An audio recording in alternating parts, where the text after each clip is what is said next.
Saudara-saudara kaum muslimin rahimakumullah, hakikatnya mati adalah perpindahan dari kehidupan di dunia ini menuju kehidupan di alam barzakh. Menunggu kita di alam barzakh sampai datangnya saat kiamat, entah 10 tahun, entah 100 tahun, entah 1000 tahun, hanya Allah saja yang maha tahu. Adapun orang-orang beriman yang melakukan amal kebajikan dalam kehidupan di dunia ini, masa penantian yang lama di alam barzakh buat mereka sebentar saja.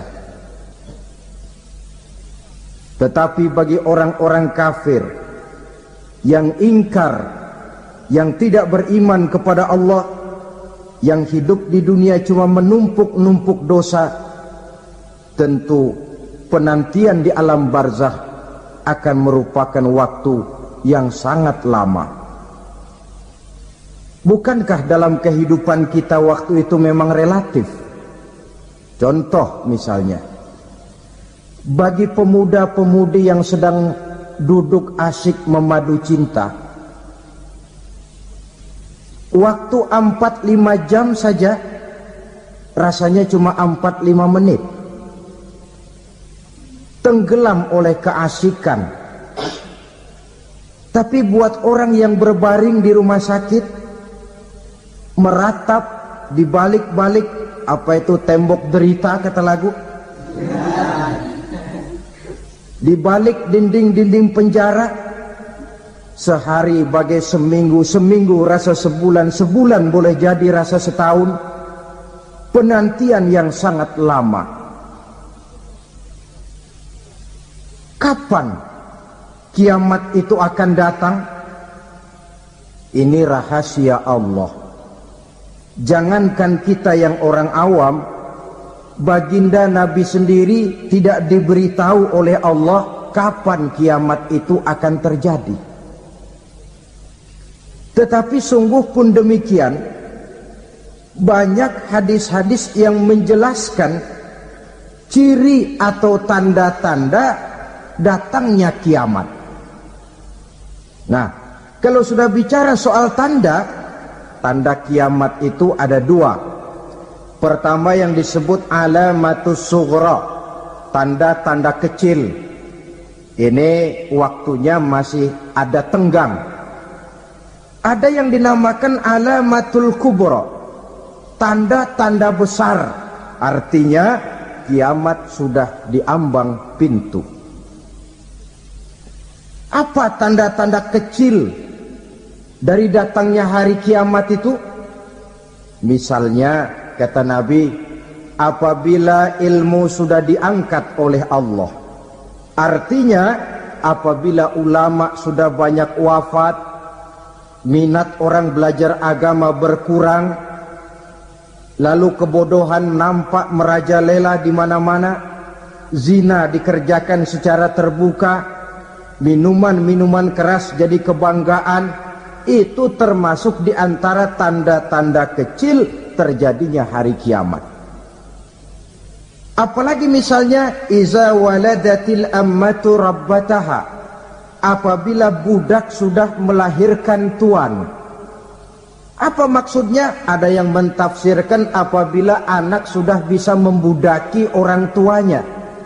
Orang tua yang melahirkan dia, yang membesarkan dia, demi setelah si anak besar jadi orang berpangkat, bertitel, berharta, berkedudukan, jadilah orang tua itu budaknya. Sehingga sering dibilang, kalau orang tua kaya, anak jadi raja. Tapi kalau anak yang kaya, orang tua sering jadi budak. Apalagi munculnya fitnah yang bergelombang, timbul perang antara 2 bangsa yang besar, waktu berjalan terasa sangat pendek sekali. Itu merupakan tanda di antara tanda-tanda kiamat. Termasuk di dalamnya sulit membedakan mana laki, mana perempuan. Kan kalau tanda-tanda kayak begini sekarang sudah banyak kita lihat kan. ulama banyak wafat, penggantinya sulit. Zina dikerjakan berterang-terangan, minuman keras jadi kebanggaan, banyak anak membudaki orang tuanya, sulit membedakan mana laki mana perempuan. Kadang-kadang dari belakang kita lihat perempuan bener, begitu kita colek nengok jenggotan.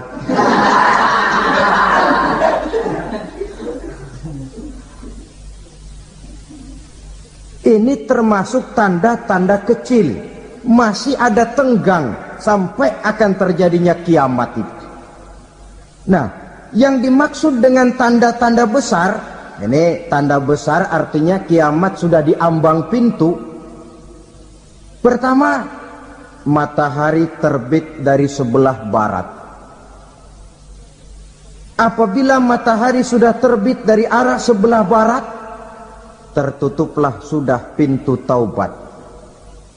Bersabda Nabi kita, la taqumus sa'atu hatta tatlu'a syamsu min maghribiha. Tidak akan datang hari kiamat sampai matahari terbit dari arah sebelah barat. Fa iza tala'at, manakala matahari telah terbit dari arah sebelah barat, wa ra'ahan nasu, manusia banyak menyaksikan itu, amanu ajma'un, mereka pun lalu beriman. Yang tadinya kafir, yang tadinya ingkar, yang tadinya membangkang, setelah melihat matahari terbit dari sebelah barat, buru-buru beriman, berlomba-lomba mengucap dua kalimat syahadat. Tapi apa yang terjadi? Kata Nabi, wa dzalika hina la yanfa'u nafsan imanuha lam takun amanat min qabl. Hari itu adalah hari yang iman sudah tidak berguna lagi bagi seseorang apabila sebelumnya memang dia tidak pernah beriman.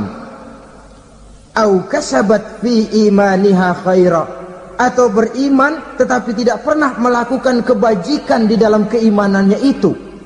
Hari yang sudah kasib, hari yang sudah terlambat, beriman tidak akan ada gunanya lagi. Ini pelajaran buat kita. Sebelum sang surya terbit dari sebelah barat, sebelum nafas sampai di tenggorokan, artinya pintu taubat masih terbuka. Kalau dua hal itu sudah terwujud, nafas sudah sampai di kerongkongan atau matahari sudah terbit dari arah sebelah barat, tertutuplah sudah pintu taubat. Tak ada lagi gunanya pangkat, jabatan, harta, bahkan beriman pun dalam suasana macam itu too late, kata orang Kulon. Sudah terlambat. Matahari terbit dari arah sebelah barat, itu tanda besar, artinya kiamat sudah di ambang pintu.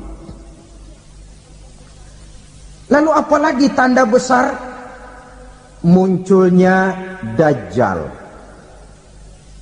Dajjal artinya pendusta-pendusta yang menyesatkan manusia.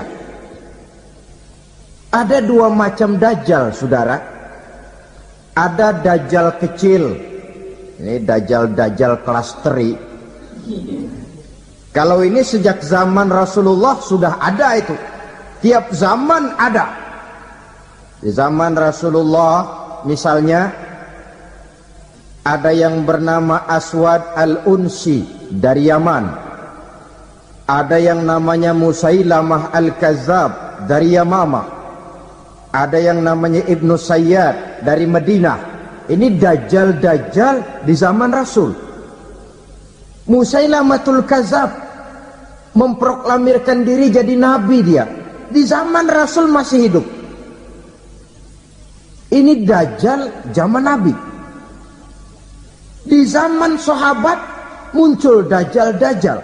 Di zaman kita sekarang ini Dajjal-Dajjal pun gentayangan. Dajjal-Dajjal kelas teri. Kerjanya mendustakan manusia, menyesatkan manusia, memalingkan manusia dari jalan yang benar dan diridhoi oleh Allah Subhanahu wa taala. Adapun yang merupakan tanda besar dari datangnya kiamat, Dajjal-Dajjal kelas kakap. Pembohong-pembohong besar yang menyesatkan masyarakat manusia berpaling dari jalan Allah mengikuti jalan mereka. Apa sih ciri Dajjal itu? Kata Nabi dalam hadis Bukhari Muslim, innad dajjala, sesungguhnya yang namanya Dajjal itu yakhruju, satu saat akan muncul mendekati hari kiamat, wa inna ma'ahu ma'an, si Dajjal ini membawa air, wa naran, dan juga membawa api. Dua simbol. Di tangan yang satu dia bawa air, di tangan yang satu dia bawa api. Wa ammal ladzi yarahu an-nasu ma'an fanarun. Adapun yang orang banyak lihat air, hakikatnya adalah api. Yang dilihat api, hakikatnya adalah air. Oleh sebab itu, kalau api yang ditawarkan, ambillah air. Kalau air yang ditawarkan, pilihlah api. Maksudnya apa ini? Ini bahasa simbol, saudara-saudara. Dajjal bicaranya seolah-olah untuk kepentingan manusia, menawarkan surga. Surga yang dia tawarkan hakikatnya neraka. Hai manusia, kalau kau mau bahagia, jangan dekat-dekat dengan agama. Sholat itu tidak efektif dan efisien, tidak produktif dari segi ekonomi itu. Menghadiri majelis taklim cuma buang-buang waktu. Tahajud, tasbih, tahlil, baca Quran, apa itu? Pekerjaan mubazir saja. Hidup ini cuma sekali, masa yang cuma sekali, manfaatkan dengan sebaik-baiknya. Mumpung, dibawanya sifat mumpung tetapi dalam pengertian yang sangat negatif. Bicaranya seolah-olah untuk kepentingan manusia, tetapi sebenarnya menjerumuskan manusia. Menawarkan air, tapi sebenarnya api. Menawarkan api, tapi hakikatnya air. Buat apa kamu sholat? Buat apa kamu bayar zakat? Buat apa kamu puasa? Surga yang dicanangkan Dajjal, hakikatnya neraka. Neraka yang digambarkan Dajjal pada dasarnya adalah surga. Jadi memutarbalikkan fakta itu kerjaan Dajjal.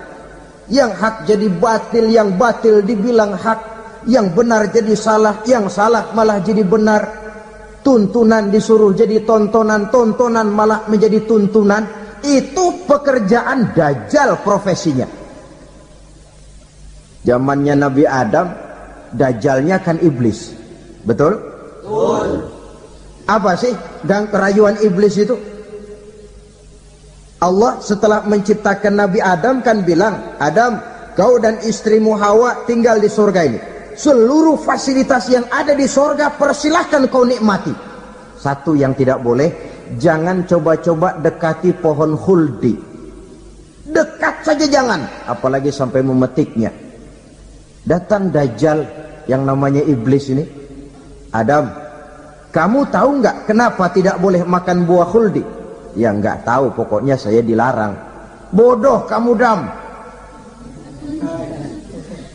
Khuldun artinya kekal.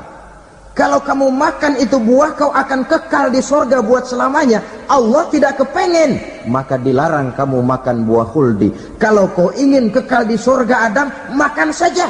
Saya bicara begini ini untuk kepentingan kamu Adam. Ini kan ciri-ciri Dajjal. Bicaranya sih seolah-olah untuk kepentingan Nabi Adam, hakikat sebenarnya menjerumuskan Nabi Adam supaya ingkar dan melanggar larangan dari Allah Subhanahu wa ta'ala. Jadi setelah muncul Dajjal, timbul kekacauan-kekacauan di masyarakat. Banyak yang terpengaruh, terpedaya dan terpesona. Termasuk mereka yang memproklamirkan diri jadi nabi, mereka yang memproklamirkan diri jadi rasul di zaman sesudah Rasulullah wafat, itu adalah Dajjal-Dajjal. Maka saya ingatkan, kalau di zaman kita sekarang ini ada orang ngaku jadi nabi, ada orang ngaku jadi rasul, biar bahasa Arabnya kental,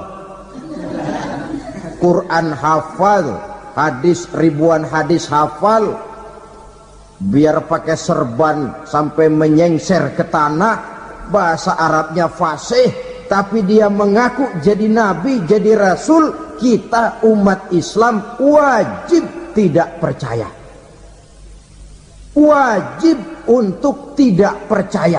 Itulah dajjal-dajjal zaman kita sekarang ini. Tidak mustahil mereka datang mempengaruhi orang-orang awam supaya berpaling dari Rasulullah, mengikuti mereka. Nah, di akhir zaman nanti, mendekati hari kiamat, dajjal ini muncul, dajjal kelas kakap, menyesatkan masyarakat manusia untuk berpaling dari Islam, mengikuti seruan mereka. Apalagi di antara datangnya kiamat itu, tanda yang besar itu, turunnya Nabiullah Isa Al-Masih, putra Maryam. Menurut berbagai hadis yang sahih, Nabi Isa Al-Masih nanti akan turun lagi, tidak membawa risalah yang baru, tapi meluruskan risalah Islam ini yang telah banyak ditinggalkan oleh masyarakat. Bahkan ada hadis menjelaskan beliau akan membunuh Nabi, mematahkan kayu-kayu salib, lalu melaksanakan haji dan umrah mengikuti syariat Nabi Muhammad, bukan membawa agama baru.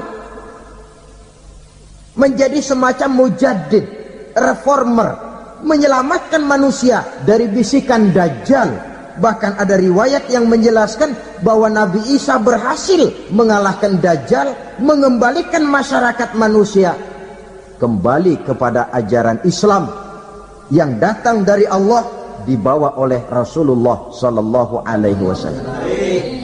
Dengan kata lain, turunnya Nabi Isa bukan sebagai nabi dan rasul baru, tetapi mengikuti syariat Nabi kita Muhammad sallallahu alaihi wasallam.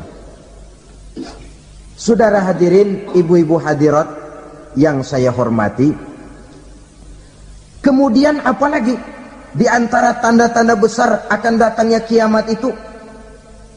Keluarnya asap atau awan. Kata Nabi, inna min asrati sa'ah dukhanan yamla'u ma bainal masyriqi wal maghrib.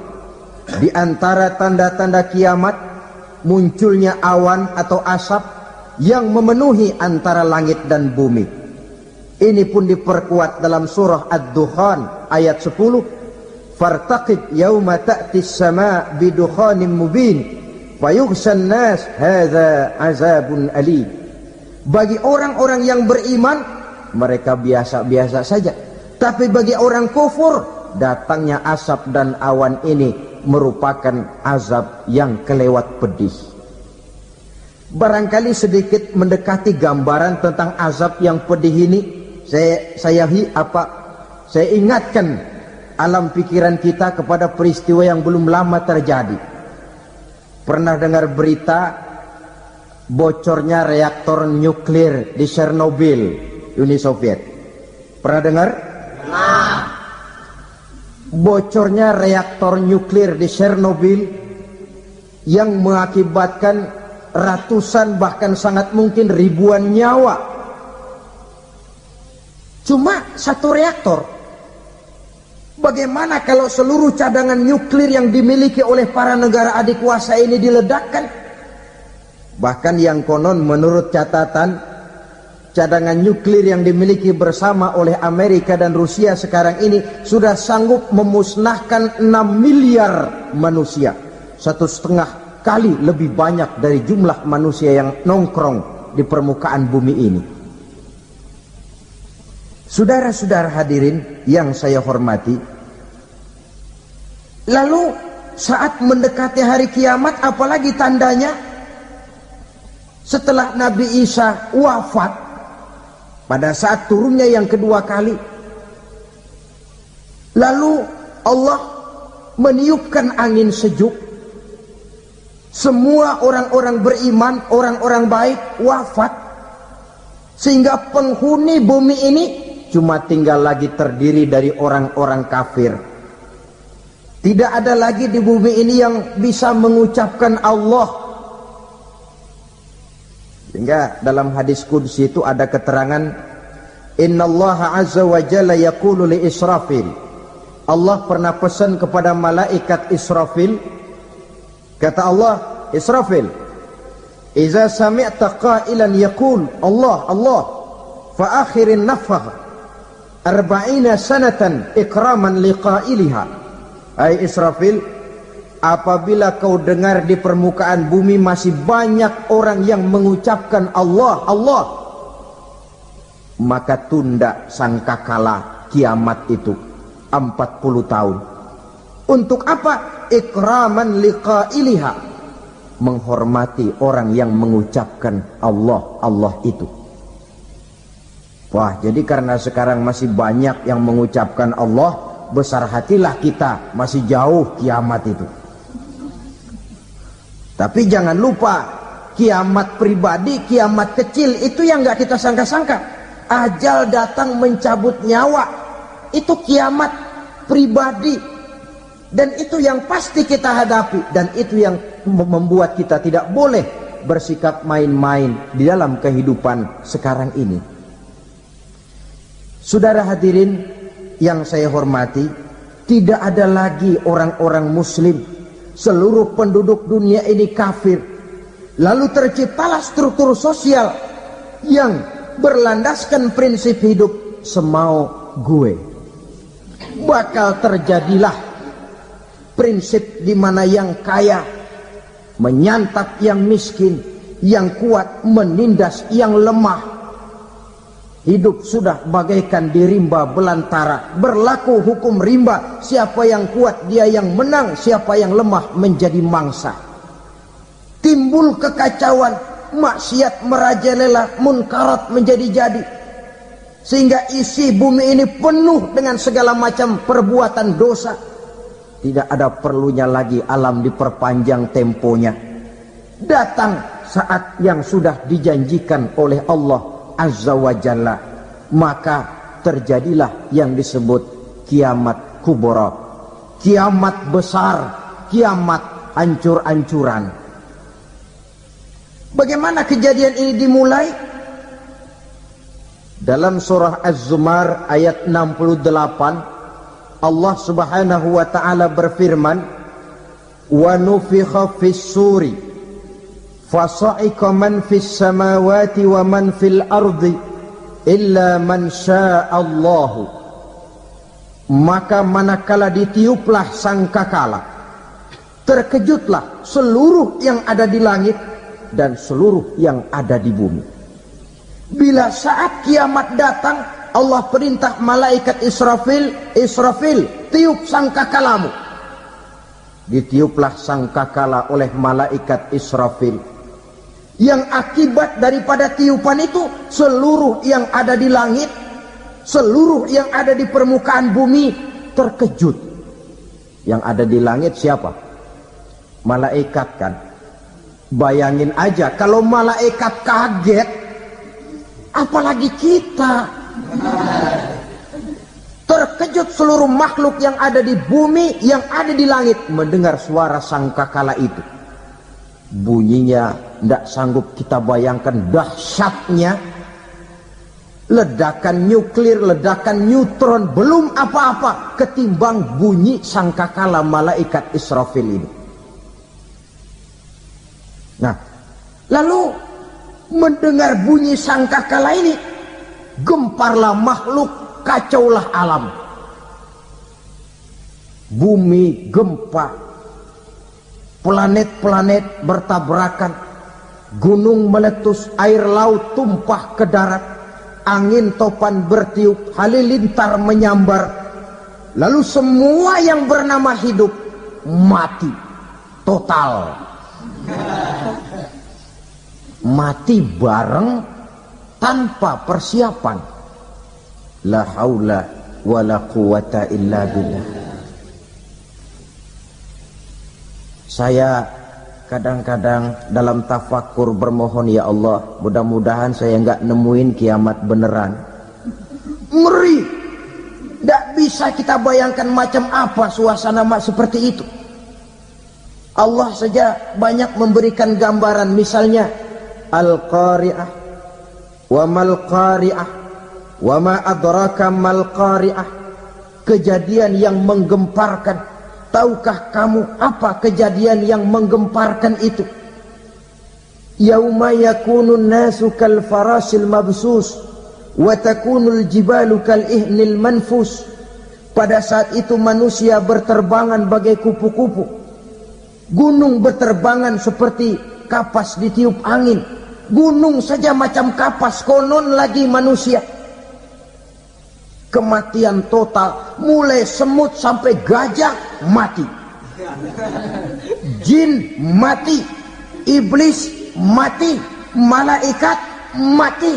Malaikat saja mati.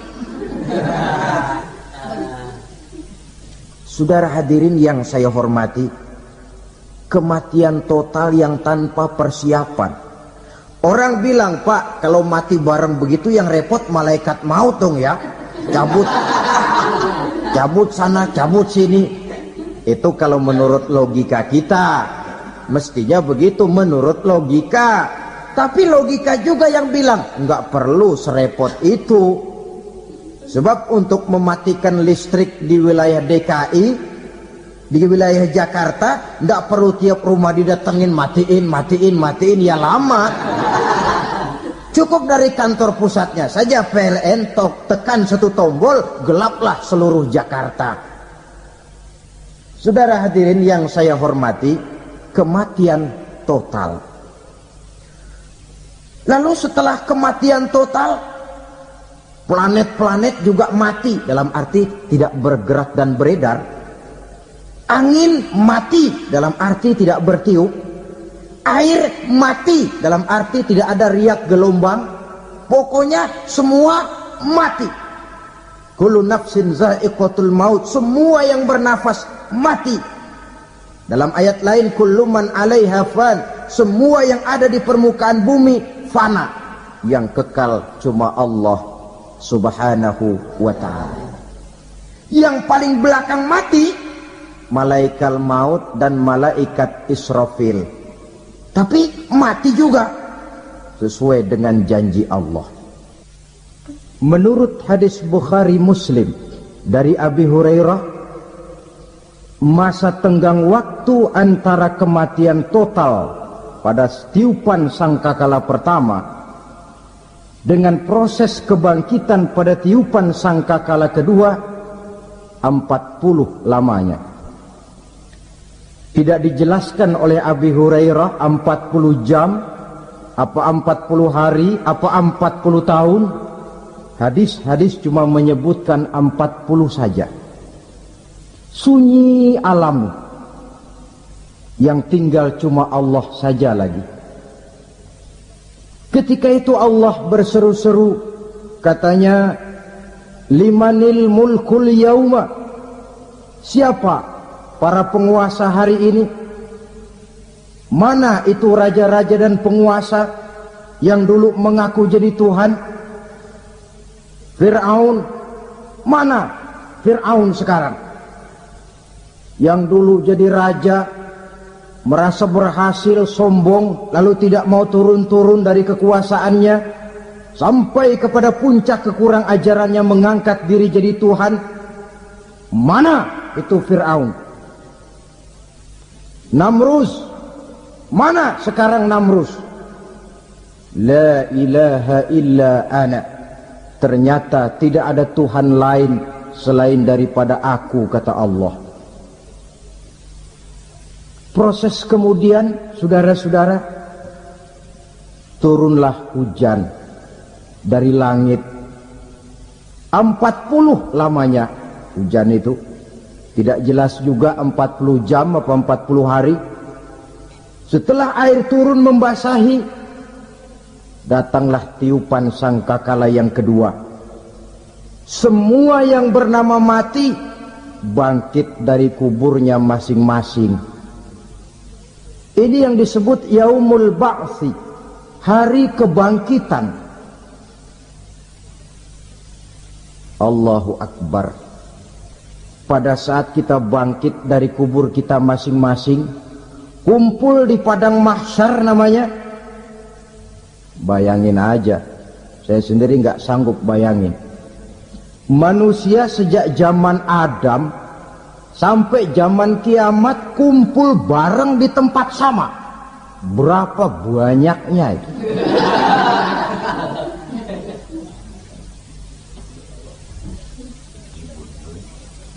Dan yang luar biasa menurut satu riwayat, pada saat bangkit itu, Masya Allah, roman muka kita berubah,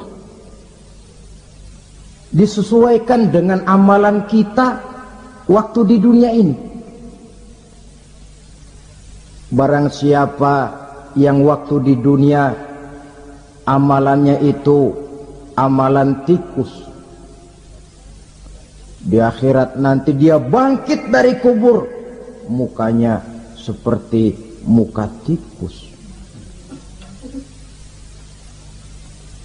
Gagah betul badannya, tapi mukanya seperti tikus.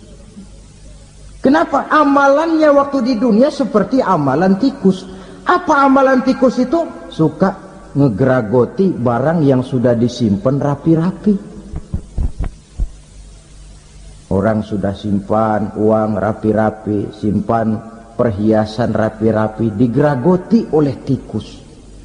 Maling-maling, pencoleng-pencoleng, koruptor-koruptor, itu nanti di akhirat nanti kita lihat mukanya seperti muka tikus.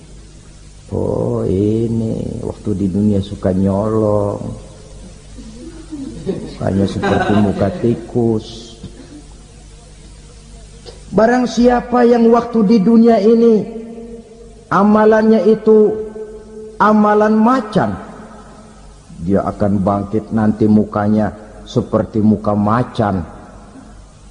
Apa amalan macan? Macan itu amalannya menang-menangan. Orang yang mau menang saja nggak mau mengalah. Coba lihat di hutan, kenal hutan nggak? Di hutan, raja hutan di mana-mana pasti macan, betul kan? Betul. Padahal hutan belum pernah bikin pemilihan umum.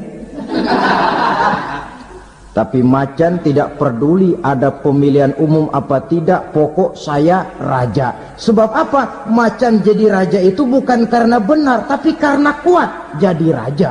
Setelah dia jadi raja, rakyat hutan yang mesti dilindungi malah dimakan oleh raja macan.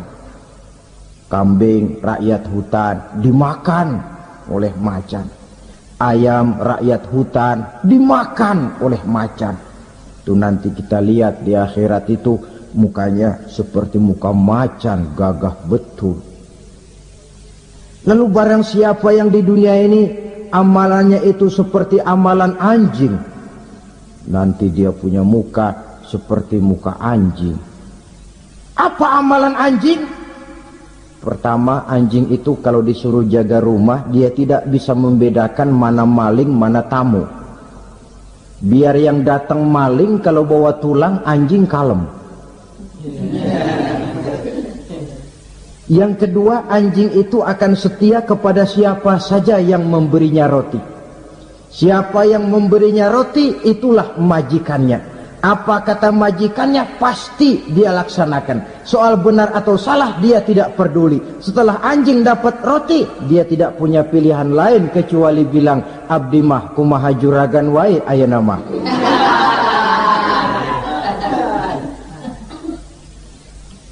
Saudara hadirin yang saya hormati, berkumpul di padang mahsyar, tiap orang sibuk dengan persoalannya masing-masing. Matahari waktu itu didekatkan oleh Allah, panas luar biasa. Ada yang saking panasnya itu mencucurkan peluh keringat sampai sebatas mata kakinya.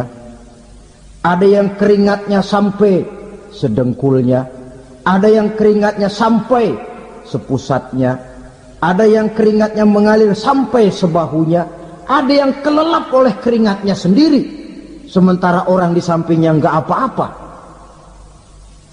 Bergantung lagi amalan dia waktu di dunia ini.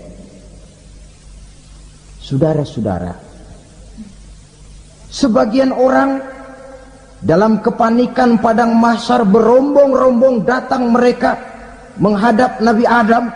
Ya Adam, anta abal bashar. Hai Adam, Tuhan adalah bapak moyang manusia. Kami sebentar lagi akan disidang, dimintakan pertanggungan jawab. Tolonglah kami, hai Adam. Kata Nabi Adam, jangankan nolongin sampean, saya sendiri tanggung jawab di hadapan Allah ketika dulu tidak boleh makan khuldi, saya serobot. Sudahlah, urus diri masing-masing saja, nafsi. Begitu kata Nabi Nuh, begitu kata Nabi Ibrahim. Tiap orang bertanggung jawab sendiri-sendiri.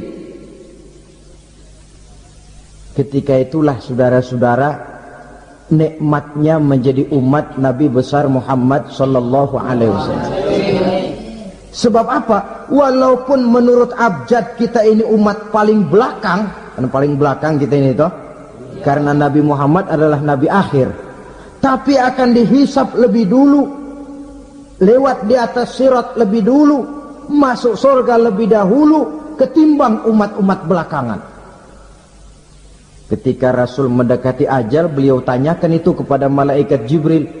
Malaikat Jibril berkata, Muhammad jangan khawatir, Allah sudah berjanji, inni haramtul jannata ala sairil anbiya hatta tadkhulaha anta wa haramtuha ala sairil umami hatta tadkhulaha ummatuka. Surga aku haramkan buat seluruh nabi kecuali kalau engkau Muhammad sudah masuk ke dalamnya, dan surga aku haramkan buat seluruh umat kecuali kalau umatmu Muhammad sudah masuk ke dalamnya. Logikanya, walaupun menurut abjad kita umat paling belakang, bakal dihisap paling dulu, lewat di atas sirat paling dulu, masuk surga paling dulu, kalau mampir ke neraka juga paling dulu. Ya resiko. Jangan mau enaknya aja paling dulu. Saudara hadirin yang saya hormati,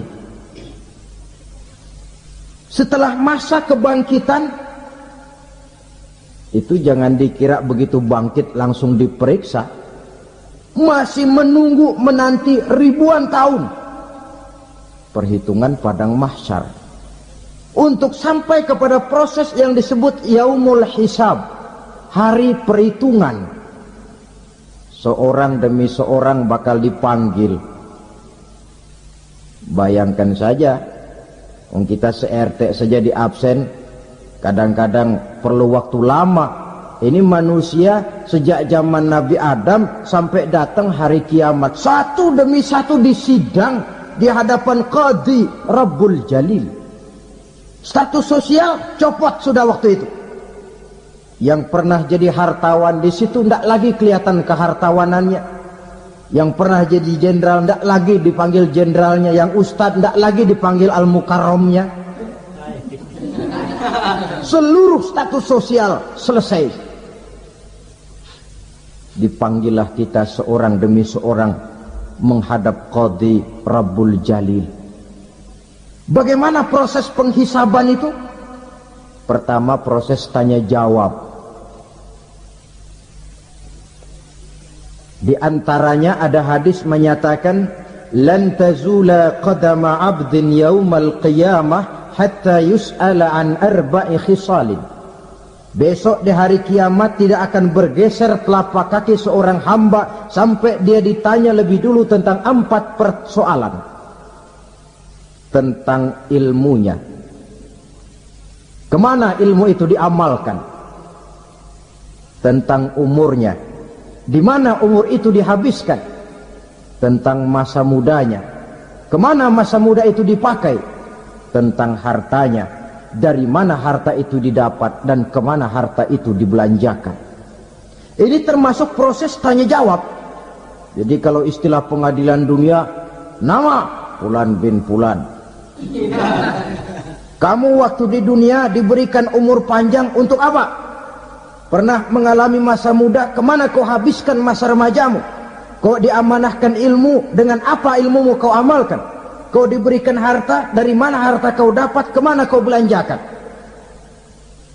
Tak seorang pun yang bisa mungkir Sebab apa? Dikala itu yang menjadi saksi bukan orang.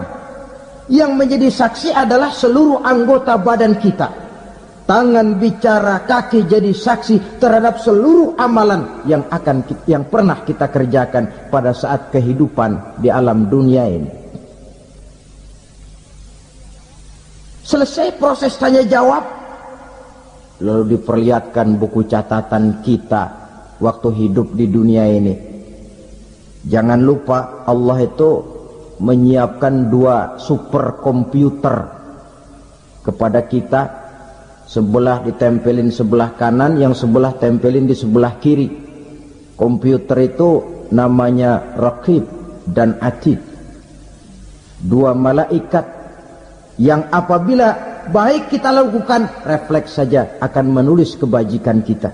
Jahat kita kerjakan akan tertulis. Catatan itu nanti diperlihatkan kepada kita. Waduh, alangkah malunya pada saat diperlihatkan catatan kita, buku rapot kita merah melulu. Barangkali diperiksa sambil diomelin, brengsek lo.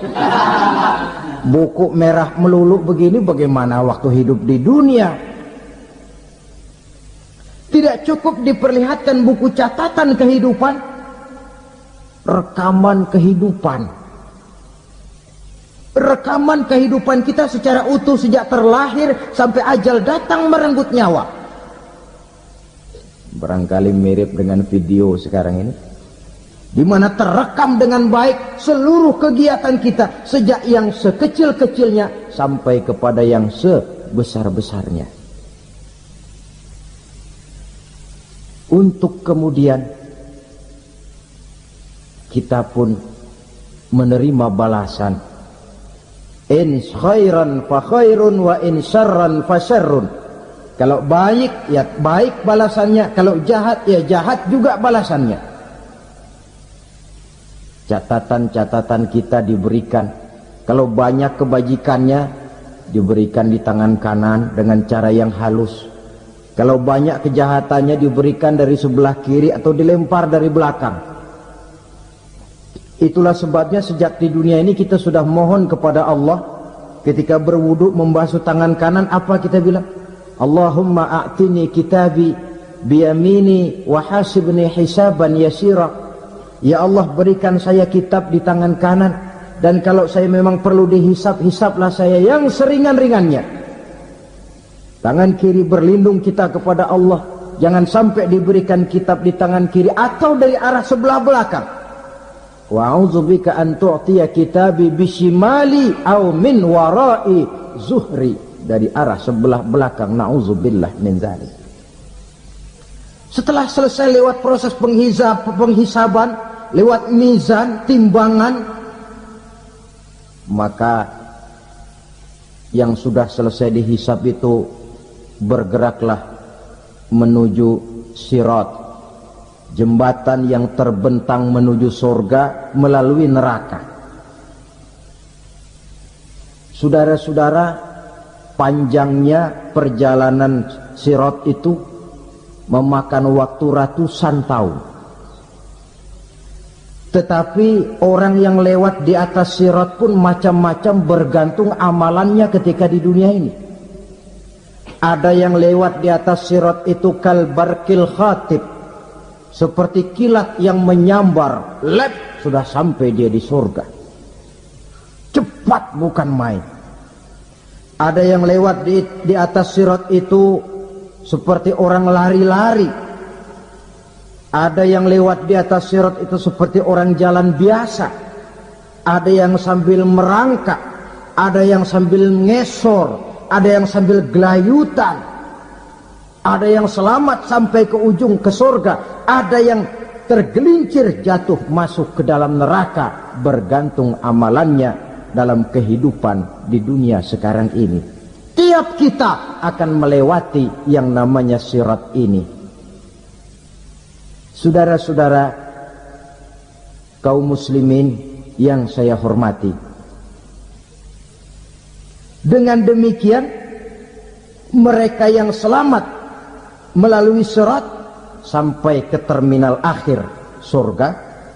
Mereka yang ketika dihisab ternyata banyak kejahatannya daripada kebaikannya, mereka singgah di dalam neraka. Nah, adapun orang-orang yang beriman menurut ayat Quran dan hadis Nabi itu nanti ada bermacam-macam.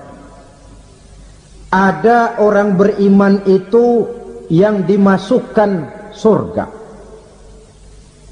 Ada orang beriman itu yang dimasukkan ke dalam surga. Ada orang beriman itu yang disebut penduduk surga. Kenapa lain-lain, Pak? Karena waktu di dunia amalannya juga lain-lain. Ada orang beriman yang masuk surga. Ini paling murah tiketnya. Mau masuk surga? Kata Nabi begini, ma min abdin qala la ilaha illallah thumma mata ala dhalik illa dakhalal jannah.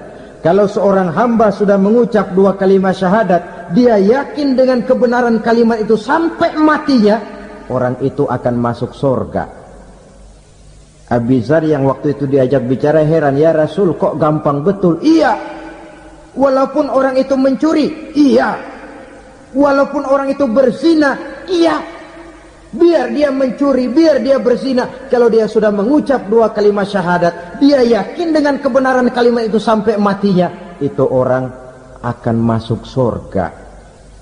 Jadi masuk surga cukup dua kalimat syahadat, yakin sampai mati, masuk surga. Itu perkara masuk. Tapi kalau pertanyaannya diterusin, masuknya kapan, Pak? Nah, ini lain lagi urusannya. Sebab ada yang masuknya itu langsung, ada yang mampir dulu. Di sana tempat cuma dua, kalau tidak surga, neraka. Mau ke surga tapi mampir dulu, yang mampirnya jelas di neraka. Kenapa? Dalam hadis qudsi ada riwayat, nanti itu di akhirat, setelah Allah selesai mengatur penduduk surga masuk surga, yang neraka masuk neraka, Allah berkata kepada malaikat Malik, malaikat Malik, labaik ya Allah, itu bajingan-bajingan tengik, manusia-manusia durjana yang waktu di dunia tidak mau sujud, jauh dari ulama, gemar melakukan yang munkarat dan maksiat, hidup di tengah masyarakat selalu jadi bibit keonaran, kufur, sudah masuk neraka semua. Sudah ya Allah. Nah, kalau sudah, coba sekarang kamu masuk, Malik. Saya, iya, masuk neraka. Mau apa ya Allah? Kata Allah, akhriju minan nar man kana fi qalbihi misqala habbatin min khardalin min iman. Kau masuk neraka, cari di dalam neraka orang-orang yang ada imannya walaupun kecil sebesar biji zarah, angkat mereka keluar. Masuk malaikat Malik ke neraka, cari orang yang ada imannya, korek-korek. Ya repot, udah pada gosong. Yang ada imannya diangkat ke atas, yang ada imannya diangkat ke atas, lalu dimandikan di Nahrul Hayat, namanya sungai kehidupan di akhirat nanti. Cakep lagi rupanya, bersih lagi wajahnya, apel di hadapan Allah. Kata Allah, bagaimana mas? Kapok nggak sampean? Kapok ya Allah. Nah, kalau kapok, idhab fadkhulil jannah, pergi masuk surga sana. Berangkat mereka ke surga, ketemu sama teman-temannya yang udah sampai lebih dulu, yang nggak pakai mampir lagi. Terjadi dialog. Kata teman-temannya yang udah pada nyampe duluan, mas, iya, emang baru sampai? Saya baru sampai. Memang mampir di mana dulu mas? Kita sudah lama sampai di surga. Saudara buka surah Al-Muddatsir ayat 34-35. Ma salakakum fis saqar? kenapa kamu mampir di neraka Sakor? Qalu lam naku minal musallin. Mereka menjawab, kami mampir di neraka Sakor mas, gara-gara dulunya kami waktu di dunia ndak pernah sholat. Ndak pernah sholat? Ndak pernah. Karena rumahnya dekat masjid, cuma dekat doang mas. Sholat mah enggak saya. Enggak pernah ngasih makan fakir miskin, enggak pernah hadir di majelis taklim, pendeknya enggak pernah melakukan kebajikan, maka saya pun mampir di neraka Sakor. Untung betul saya punya iman mas, sedikit. Waktu hidup di dunia dulu saya pernah mengucap 2 kalimat syahadat, sekali-kalinya waktu mau kawin. Masya Allah. Untung saja kawin, kalau nggak kawin polos.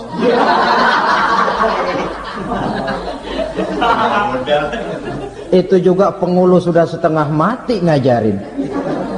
Asyhadu alla, asyaduaan, asyaduaan.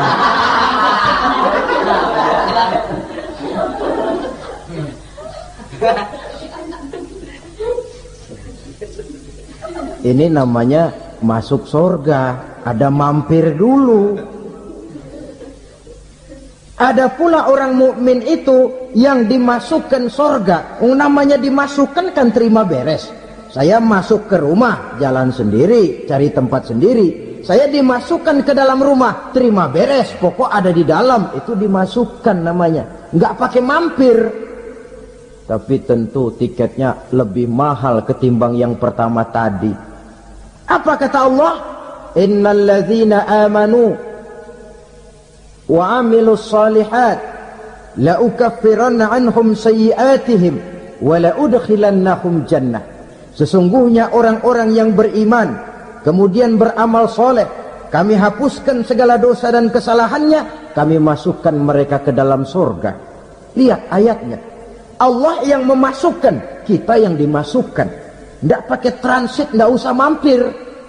Cuma tidak cukup syahadat, tidak cukup amanu, tapi diiringi dengan wa'amilus salih. Iman, amal. Tidak cukup syahadat, lalu dibuktikan dia sholat, dia zakat, puasa, lalu dia melakukan berbagai macam kebajikan. Ini yang menyebabkan dia tidak pakai mampir di tempat yang bernama Sakor. Lalu ada pula orang mukmin itu yang disebut penduduk sorga. Wah, ini sudah VIP ini. Ashabul jannah, penduduk sorga. Siapa mereka? Kata Allah, innal ladzina amanu summa istaqamu fala khaufun alaihim wala hum yahzanun ulaika ashabul jannah hum fiha khalidun. Sesungguhnya orang-orang yang beriman lalu istiqamah, tetap dalam melaksanakan perintah Allah, tidak goyah, tidak labil tapi stabil, istiqamah, mereka tidak takut dan tidak bersedih hati. Merekalah penduduk surga. Iman, istiqamah. Tidak punya duit, sembahyang. Banyak duit, sembahyang. Miskin, sembahyang. Kaya, tetap sembahyang. Istiqamah. Kadang orang kalau susah rajin ke masjid, banyak duitnya ngelihat masjid melengos. Itu yang dibilang waktu miskin hamba Allah, setelah kaya jadi hamba harta. Bergeser, tidak ada nilai istiqomahnya. Saudara-saudara, dengan begitu penduduk neraka itu dua. Ada penduduk permanen, ada penduduk yang semi permanen. Yang semi permanen orang-orang beriman yang mempunyai dosa besar. Mereka masuk ke neraka untuk menerima azab sesuai dengan dosanya. Bila selesai masa azab itu, mereka akan diangkat untuk ditempatkan kembali ke dalam surganya Allah Subhanahu wa ta'ala. Nah, dikala itulah saudara-saudara, ada yang disebut syafaat dari Rasulullah Sallallahu Alaihi Wasallam. Tapi tentu jangan lupa, syafaat ini ibarat kain menambal dia. Kita punya kain bolong-bolong sedikit, syafaat yang menambal. sholat kita ada kurang dikit, sedekah kita ada campur riya dikit, amalan kita ada tidak karena Allah dikit, kita berharap syafaat. Jadi biarlah kain masih bolong-bolong, yang penting punya kain. Tapi kalau kainnya tidak ada, yang ditambal apanya? Sholat tidak, puasa tidak, zakat tidak, berharap syafaat saja. Ya, terlalu berlebihan itu. Saudara hadirin yang saya hormati, apabila selesai proses penghisaban, proses penghitungan, maka dikala itulah manusia terbagi dalam dua kelompok besar. Fariqun fil jannah wa fariqun fis sa'ir. Sekelompok orang-orang beruntung yang masuk ke dalam surga, dan sekelompok lagi masuk ke dalam neraka.